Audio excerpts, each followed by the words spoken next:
Ito na yung... Daming sir. Ano na nga bang team ito na song yung, nun? yung generation na hindi ko naabutan.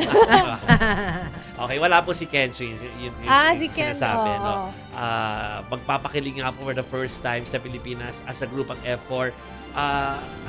Medyo matagal silang hindi nagparamdam. So, may magbabalik sila. Gagawin po yung tinatawag na F Forever First World Tour nila sa Philippine Arena sa Sabado na nga po yan. Kaya naman, na pala yun. nagpaalala na po as early as now ang pamunuan ng NLEX na posibleng maging mabigat po yung daloy ng trapiko sa paligid ng Philippine Arena sa Bulacan. Almost sold out na daw po kasi yung event na yun. Siyempre, may pambili ng ticket ng mga titos and Exactly! titas. Naman!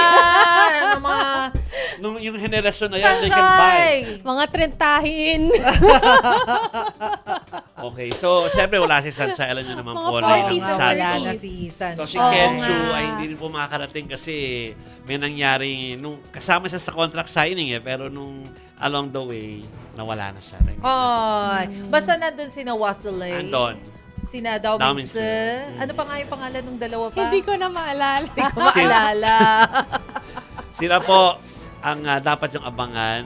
Oo. Ako sa YouTube na nga ako manonood ng mga nostalgia na yan. Ayokong pumila dun eh. Oo, I'm sure madaming tao na manonood dyan, yung mga kahenerasyon po namin. Buti na lang hindi kami papunta dyan. Kasi traffic daw. Traffic. Sobrang Hello, For traffic. naka-duty ka sure. dito, beso ka sa Sabado. Exactly. Okay.